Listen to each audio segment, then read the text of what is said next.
Former Butler claims ex-Prince Andrew was dismissive and wouldn't speak to royal staff members unless he had to. Welcome to Crown Chronicles, where royal secrets, hidden truths, and untold palace dramas are revealed like never before.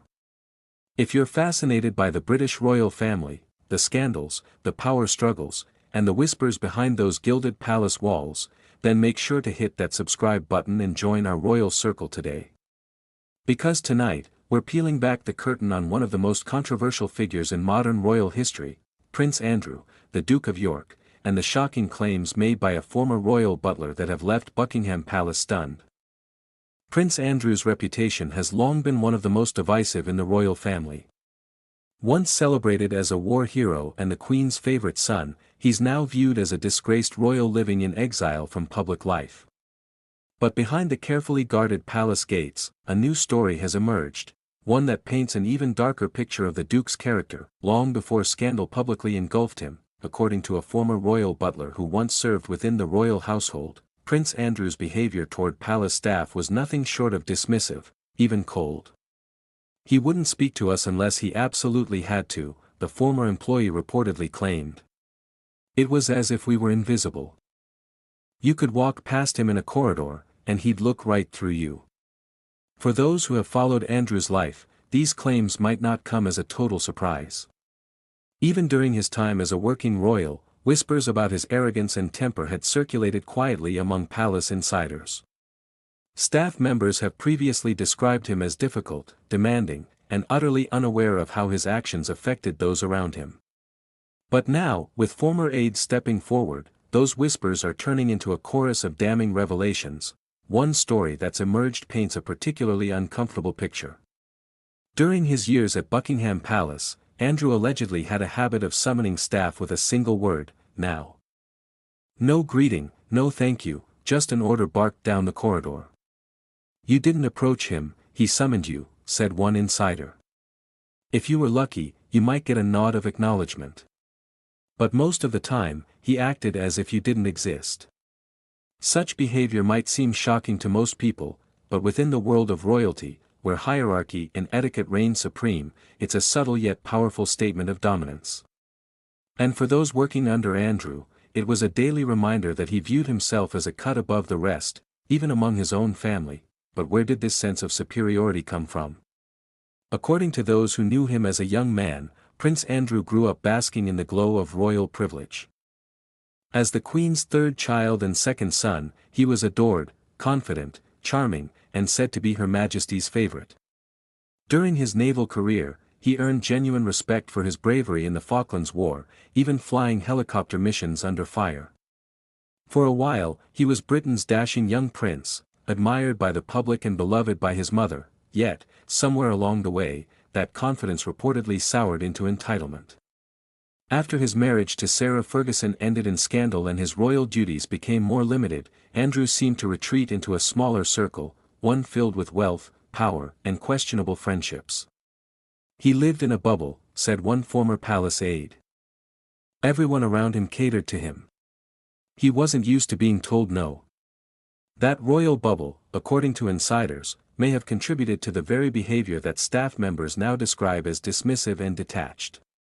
The former butler, who worked under multiple royals, said the contrast between Andrew and his siblings was stark. Princess Anne was direct but polite. Prince Edward was easy to talk to. Even King Charles, for all his formality, treated the staff with respect. But Andrew? He was the only one who acted like we were beneath him. Such comments have reignited debate over Prince Andrew's downfall and whether his personality played a role in it. In recent years, he's been stripped of his military titles and royal patronages following his association with convicted financier Jeffrey Epstein, a scandal that effectively ended his public career. Once a prominent royal figure, Andrew now lives a secluded life at the Royal Lodge in Windsor, largely cut off from official engagements and public appearances, but according to the former butler, the seeds of his isolation were sown long ago.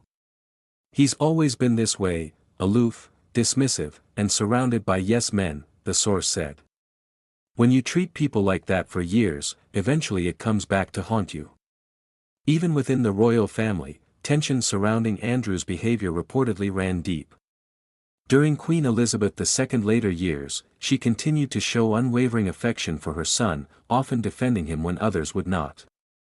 But behind closed doors, it's believed that other senior royals, including Charles and William, were less forgiving, both for his actions and for the reputation he brought upon the monarchy. Today, those who once served him say there's a quiet sense of vindication.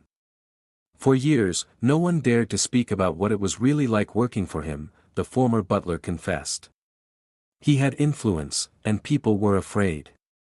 But now, people are talking, and the truth is finally coming out. And yet, the story of Prince Andrew remains one of royal tragedy, a man who once had every advantage the world could offer, but lost it all through arrogance, denial, and poor judgment. His interactions with staff, now revealed in such unflattering detail, are perhaps symbolic of his broader downfall, a failure to recognize the value of others, and an inability to connect beyond his own privilege. Still, there's one question that continues to intrigue royal watchers: can Andrew ever truly redeem himself?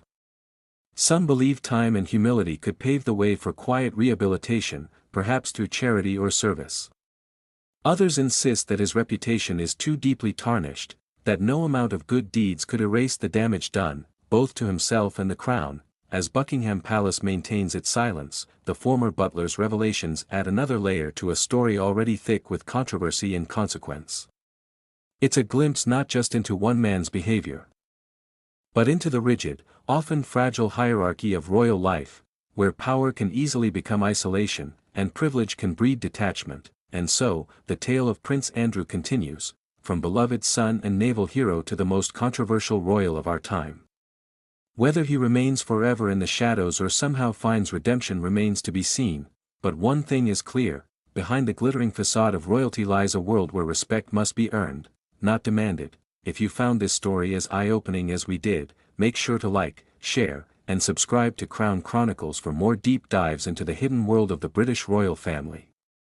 Because here, every crown has a story, and every story reveals a truth the palace would rather keep secret.